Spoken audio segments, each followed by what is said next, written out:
Danny Martin, and we are here at Harrington Building at the University of Central Lancashire for an evening with Irvine Welsh, known and famous for his best-selling novel Trainspotting, which then became a critically acclaimed film. This year marks the 20th anniversary of Trainspotting, with the new film on the horizon. We're excited to have Irvine here to talk about his rise to fame.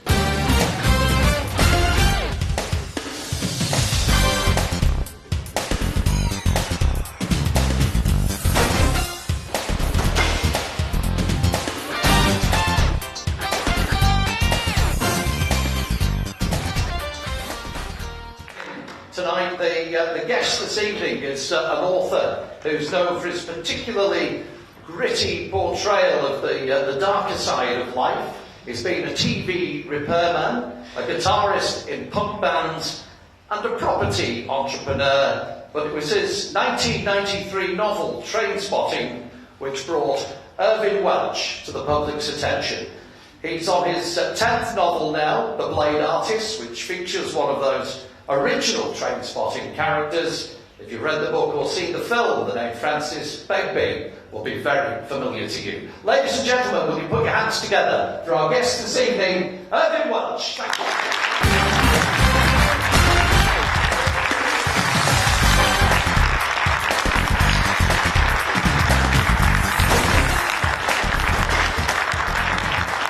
Well, welcome, Irvine. These days you live in Chicago, of course, a long way from Edinburgh and the world you created in Trainspotting, aren't you? Yeah, I'm in Chicago, and I've been there now for about 7 years in America, and I kind of didn't like it at first, because I didn't think people had any sense of humour there, and it was tough for the first couple of years, but once you get into it and you kind of see that it's just kind of different, really. It starts to feel a bit more homely. So I've got on well with it now. I kind of like it now. Well, we'll probably talk more about Chicago a little bit later, but let's take you right back to the beginning, growing up in Leith. Don't think there was a lot of money around, was there? What do you remember of those early days of growing up north of the border? It was quite. I mean, it was. I think I always struggle with this question, because I think the older you get, the more you tend to be all kind of airbrushy and nostalgic about things and all that. It sounds a bit like a Hofus advert, but I mean, that kind of I remember it was always a lot of fun growing up and being a kid, and because you kind of we lived in our place, and we lived in the street. There was my uncle and aunt around the corner. There was another one across the road. My grandparents were very close, so it was like you really felt as if you were living in a community, like a big extended sort of community. And they were always like, you went out when you went out to play, you just went out with loads of other kids, and you kind of it was almost like from kind of dusk till dawn type of thing. There was no real kind of restraints on you. You were very much in your own world. It wasn't an adult world at all. I think kids now are socialised in a very kind of adult world in a way. And adults are pulled into kids' worlds as well. It's funny because it was like I remember. I was on Skype and we were talking about some kind of family thing, and somebody was saying about a niece, that I've been up to the school to do this stuff. But I was thinking about my mum went to the school once, basically, when I was at school. There was no, and now kind of kids very much live in the parents of the kids are very much integrated into that school, which is probably a good thing in some ways. But we, basically as a kid, I remember you just did your own thing, and it was very, very good. It was a nice place to grow up. Were you from a large family? No, but it kind of not in the actual household itself, but it kind of felt like it because I was kind of brought up in multiple households. You would go and you would have your tea at your house, then you'd go out and your grandmother's just around the corner and say like, I'm so hungry, and she would make you something, and then you go over to your aunties and she would say, have you had your tea, son? Like, so you kind of, you kind of lived in multiple households, and you know, so it was a kind of, you felt like you were very much part of a place. And even when we moved from Leith out to Muirhouse, the Masonettes, everybody seemed to move, everybody on the street seemed to move as well. So it kept that kind of feel going.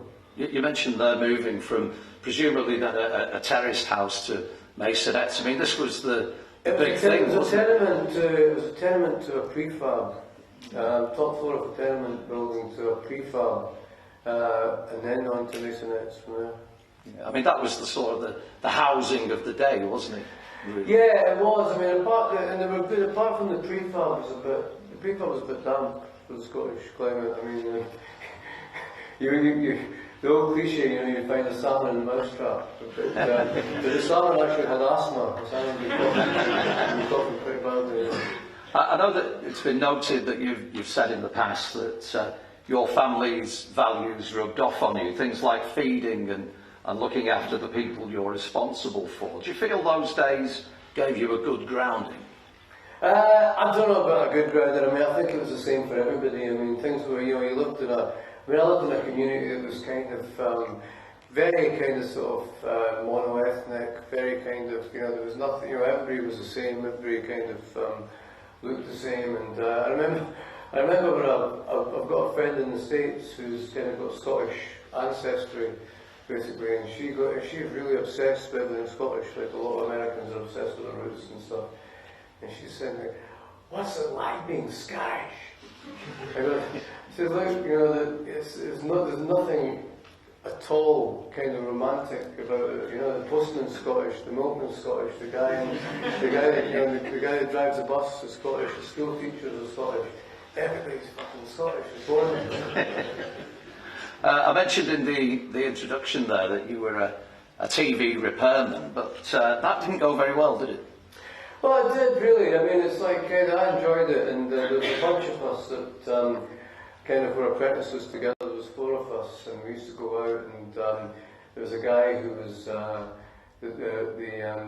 the foreman was a big drinker, and he used to take us out every Friday to this place, which was kind of a little bit away off the beaten track, so that the gaffers couldn't come and sort of track you down. I mean, I can't, you know, you came back very, very drunk because we were young guys and we thought we could drink, but we couldn't. You know, we were 16 and drinking loads of alcohol and coming back and then working with TVs, basically, you know, which is, you know, the old TV sets, which is, you know, cathode ray tubes with. They have something on the back called the final anode, and that's when the sucker goes into the cathode ray tube. And it's one of the things that you do is you get the avometer, the Amps volts, and the ohmmeter, and you test you test it for voltage levels. And I remember kind of my hands must have been a bit kind of greasy, and I had this kind of the avometer lead attached to the screwdriver, pushed right into the final anode, and I just felt my hands slipping down. And almost like kind of before I could kind of pull it back, it was like bang, you know, I was getting the full volts of this thing. And because it's AC current, it holds you, AC holds you, DC throws you, you know, so I was kind of like, you know, convulsing, eyes bulging out, like one of these cartoons, so, you know, kind of, like when somebody sees Casper the Ghost, you know, so yeah, but I don't remember much about it. Apparently I just, you know, but what happened was my pal thought very quickly, and he got a brush and he grabbed the TV and sort of pushed it off the bench and broke the circuit, basically. And I remember I kind of had difficulty in swallowing for a while, so I had convulsions in my throat, kind of for a bit, but that kind of passed. And I kind of soon got used to swallowing alcohol again, so that therapy kind of worked.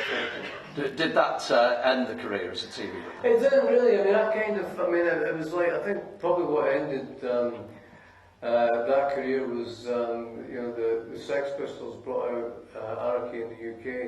And I remember my mate John and I just playing this repeatedly in the workshop and thinking, got to get the fuck out of here now. And I left and I went down to London. And I had family down there, and I stayed with them for a bit in West London until I kind of found my feet.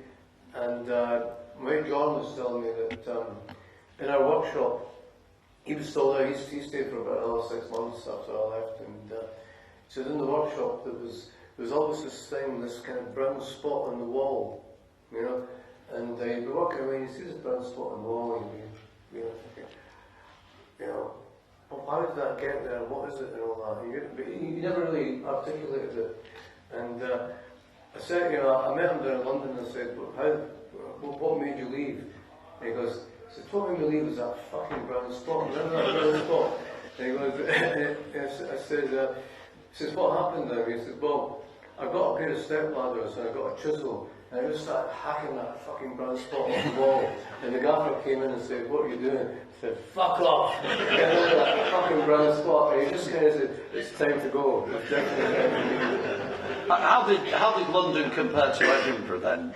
Well, it was great. I've been going down there a lot because my auntie Jessie and my uncle Alec, they lived in Southall in West London, and I used to go down there for the summer holidays. So I made some pals down there and all that, and I kind of really liked it down there because I mean I loved Edinburgh, but I think anywhere I've gone, I mean I've always sort of travelled and moved around a lot, and it's not because I'm running away from the place that I'm at, you know, that I don't like it. It's just that I like to see different places and experience different places. So I'm always kind of pulled towards somewhere different. And it was just a big playground, you know. It's like kind of, if you're in your teens and you know the punk scene's taken off, and it's just you know it's just a fantastic place to be, you know. And I didn't fully appreciate it all the time as you don't when you're younger, but there was so much going on and so much energy and so many interesting people that I got to know down there at the time, and yeah, it was just a great place. Well documented, of course, that you struggled with a heroin habit in your early 20s. I mean, how did you get into drugs? Was it by accident or? Yeah, I mean, stupidity really. I mean, there wasn't the kind of same drugs education thing. No.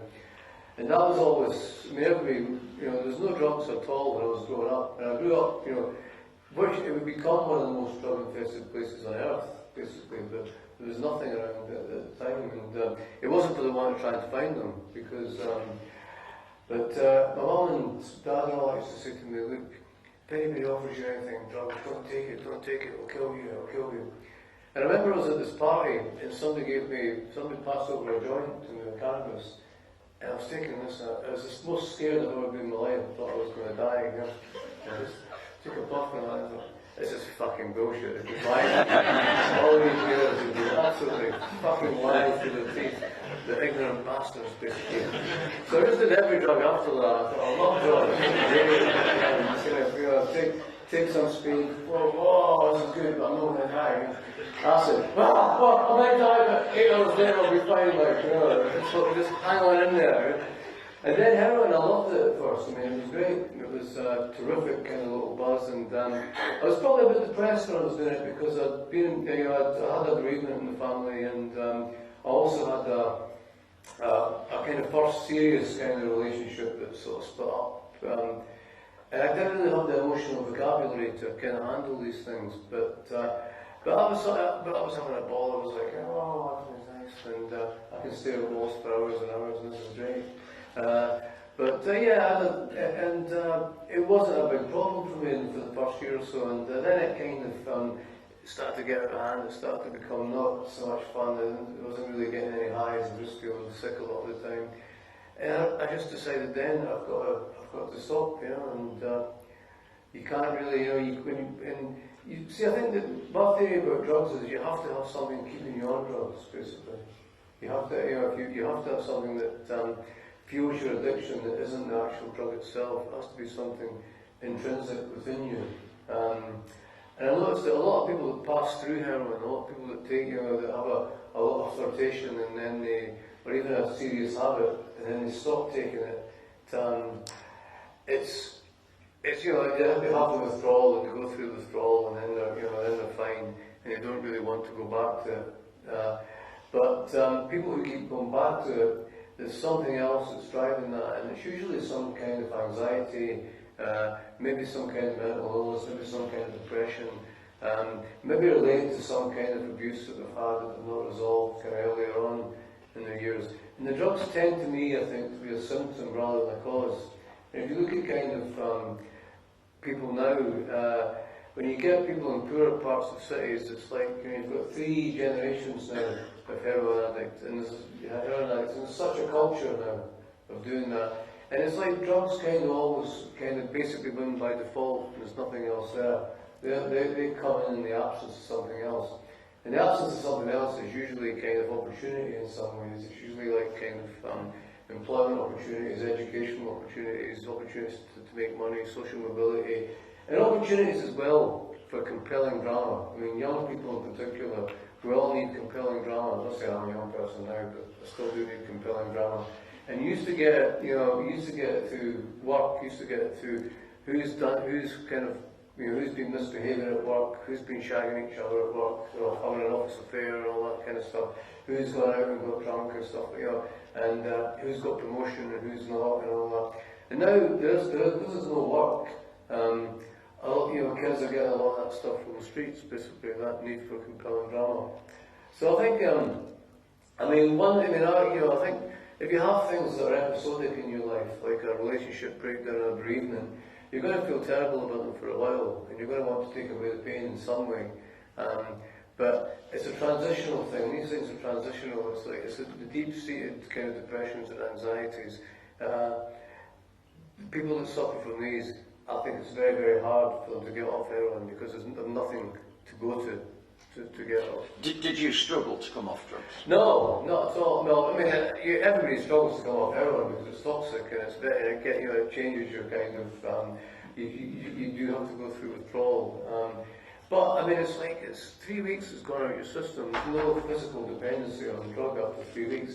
But again, people vary in the degrees of psychological dependency to it. I mean, it's no problem. I mean, every junkie that you see on the streets, even the most chronic junkie you see on the streets, has got themselves clean for a while.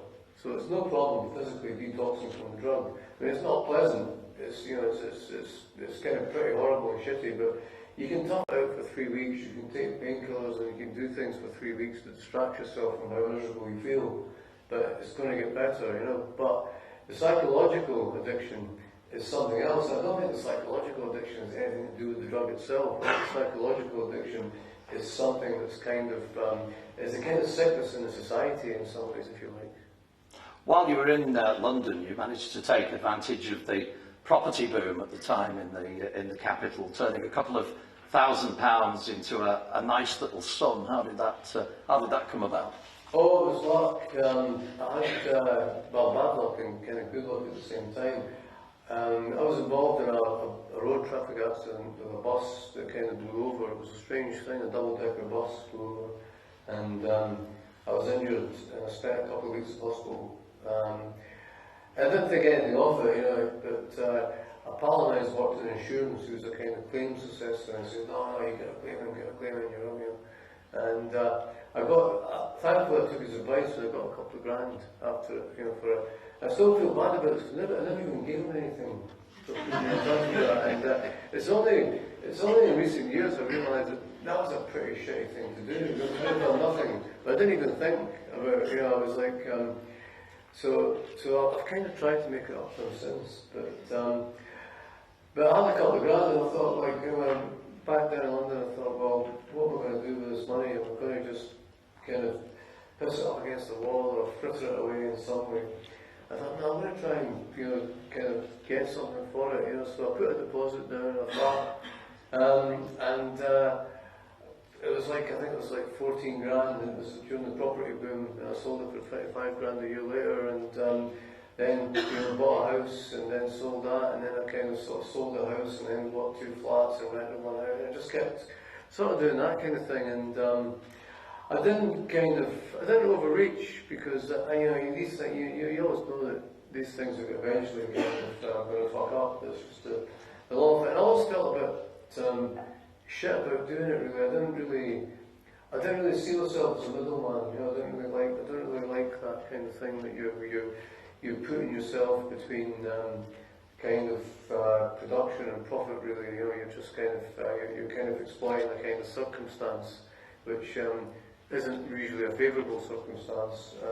So I didn't really feel comfortable. I mean, I liked, don't get me wrong, I liked money at the time when I was younger, and it was great all the money to sort of to go out and flash around and all that, but I didn't like the way I was coming by it, you know, so I started to do kind of 9 to 5 jobs. I got a 9 to 5 kind of management job basically, and because I was, you know, I was failing in what I wanted to do creatively, I wanted to be a musician, and I just wasn't very good, unfortunately.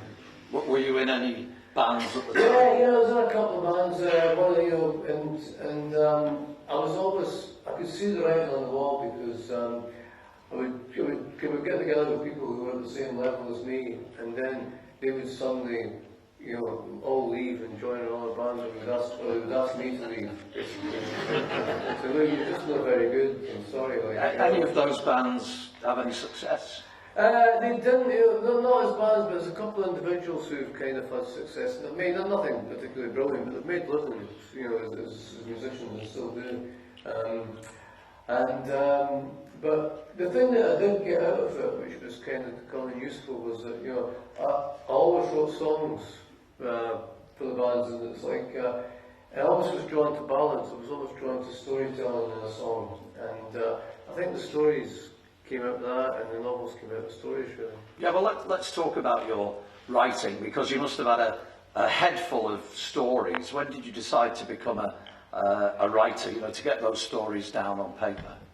I think really it was Acid House, basically, that got me excited about it. I got really, I was a kind of sort of, I'd become really a real kind of suit and tie, kind of straight bag, and I didn't really, I didn't want to take any drugs. I just wanted to kind of, I wanted to kind of work in my job and get, you know, I got a couple of promotions quite rapidly. I was doing an MBA, you know, I thought this is it, you know, and then suddenly I was out on Christmas, and this friend of mine, Susan Smith, she says, look, this is we're at this kind of like an office type box party thing. Everybody's just dancing around, drunk, listening to Slade and all that, and kissing each other on the mistletoe.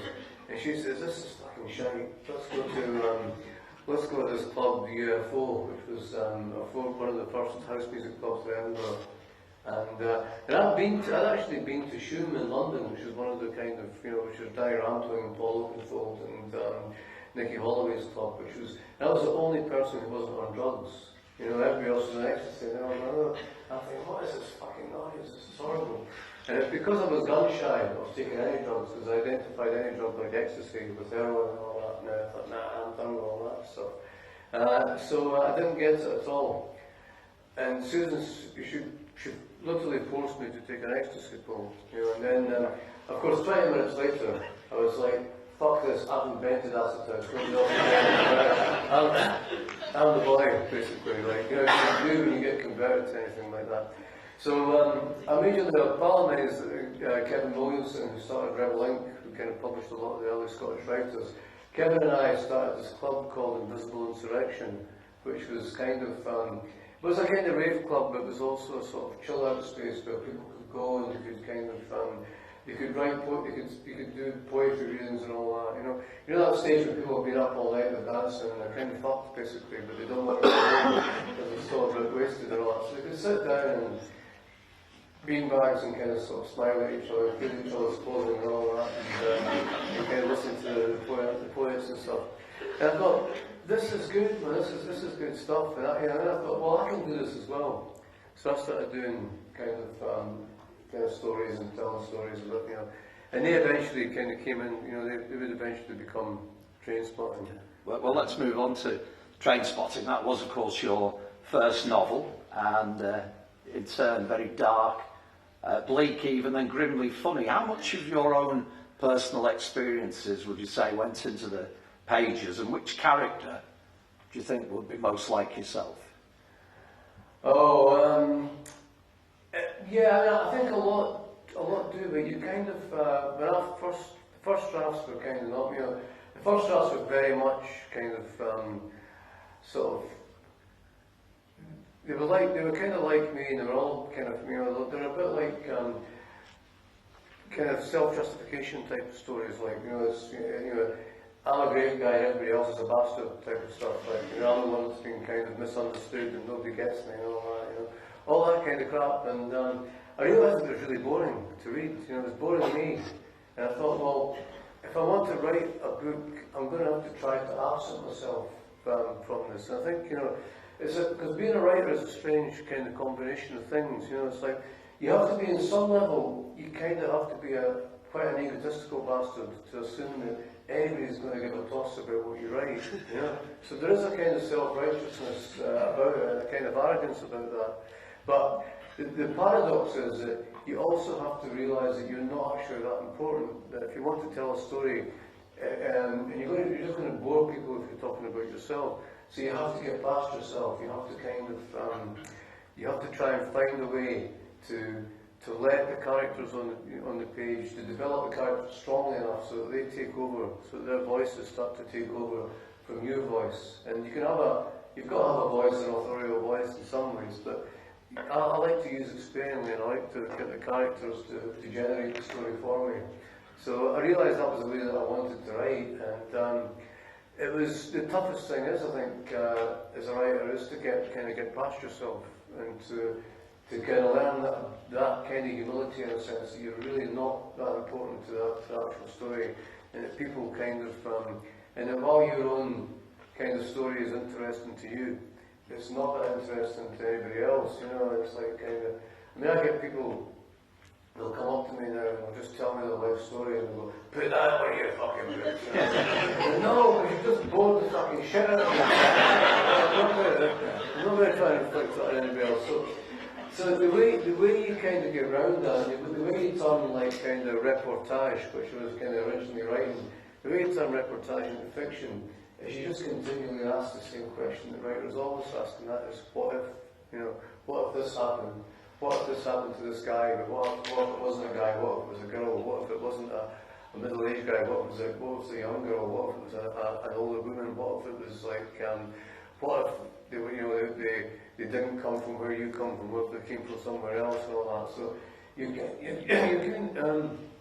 excuse me, you're kind of trying to take it somewhere else. You're trying to kind of free yourself from biography and get into your imagination, get into your subconscious, and let that kind of do the heavy lifting.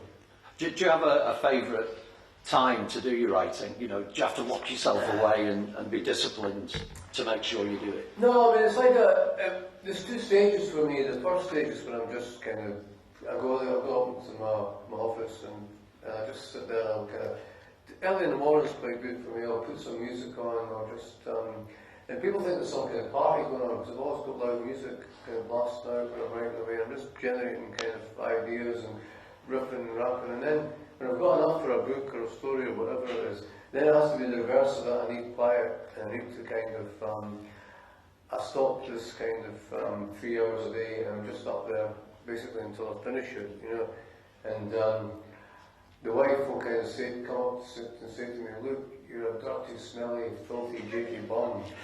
You're sitting there in these same clothes for days and days.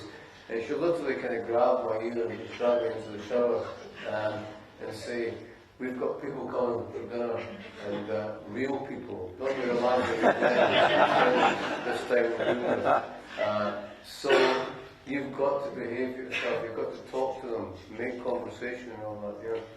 So they'll come, I'll be sitting around the table and I'll be like, I want to go upstairs to my friends, my real friends. So yeah, so you get to that obsessed thing, and you have to kind of decompress and all that so you can live in the real world. It's been useful for me watching actors to do that. You know, they de-roll when they've got that tough day filming, and people like James McAvoy and all that taught me how to de-roll. So it's good, you know, you can just get out of that and just relax a bit more. A couple more questions from me, then we'll open it up to the audience. Trainspotting, of course, the book, a huge success, and the film version, directed by Danny Boyle, put Rent and Sick Boy and all in front of a wider audience. Were you happy with the film? Obviously, when a film gets turned into a book, you know, the directors have poetic license to alter the lines, don't they? The story. Oh yeah, I mean, it's more than a book. You have to kind of change it radically, I think, because it's just a different, you know, you tell stories down in a different language, you know, you're telling a story with pictures and with people, rather than with text, and it's also like, you know, it's just so much, you know, if I was going to pitch Train Spotting as a book to a publisher, say, oh, I've got an idea for a book, it's about these guys, they're living in this post-industrial town, everything, all the industries are shut down, and they're kind of, they've got no money, they're unemployed, and there's a drugs epidemic, and they're getting into drugs, they're having these adventures, and they're into music, and I go on and on and on. If I was pitching it as a film, I would just say, oh, it's about Renton coming off heroin. So you have to distill everything down to the basic one story. There's loads of stories in a book, but there can only really be one story in a film. You have to decide what that is and sort of go for it. But there's no downside to having your book made into a film. You know, if it's a shit film, you just say, oh, it's nothing to do with me. I made a mess in my book. Like, if it's a great film, you say, well, they couldn't go wrong with that source material. I'm the boy. You know? So yeah, you're in the casino playing with house money, basically. But let's just talk about your latest book, Blade Artist. What's the premise of the book, and where does Francis Begbie fit into this book? Well, I got asked a couple of years ago by the Big Issue if I would write a Christmas story for them. And I always associate Christmas with kind of miserable, violent, sort of horrible, kind of nasty behaviour. Because everybody's really pissed off at Christmas. It's a horrible thing. Like, we pretend to enjoy it, but we secretly hate it. You know, kind of. If we enjoy spending that much time with our family, we do it all the time. We don't, you know.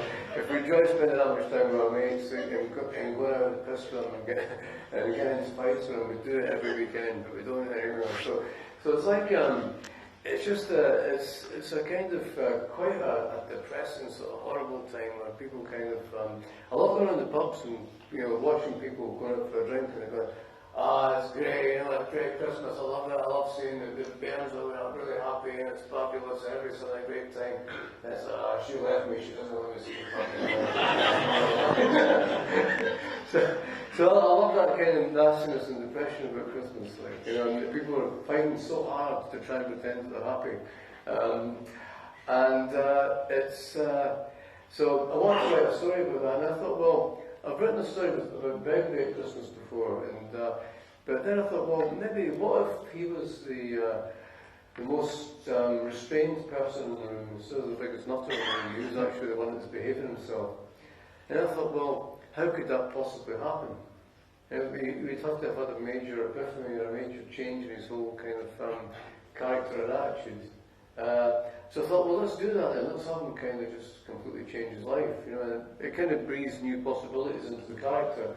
Because he'd either be in jail or dead, basically. That was the trajectory the character was on.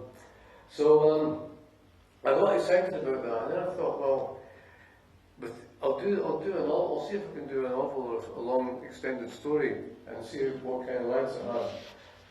I got quite interested in somebody who's learned how to kind of play the game a little bit and control himself, control their anger, but it's still in some ways a very kind of, you know, it's still everywhere a very violent person who actually really enjoys violence and really finds it a cathartic release, and doesn't really have a lot of human kindness towards other people. And I thought if that person was very cold-blooded as the warm-blooded, but they'd probably be in politics or banking. But you know, it would be much more dangerous to people in some ways. And so I had an idea that he would be kind of trying very hard to be good, but not really always succeeding. And when he wasn't being good, being very sly about how he was being bad. You mentioned politics there. You've been invited onto BBC One's Question Time this Thursday. Are you looking forward to that? Yeah, it's a balanced audience, but it's like the audience, the way they've picked it, it's like kind of, in the way they always do that now in Question Time, it's like kind of, always think it's like the Nuremberg trials of Hitler has won the war. That's how it's going to feel. Like. Have you done it before, Question Time? Yeah, I have. I mean, I did it before, and it was kind of a bit more balanced. It's like, you know, it's like a moderate social democrat like myself and 5 Nazis basically on the planet. Well, ladies and gentlemen, that's it from me for the question.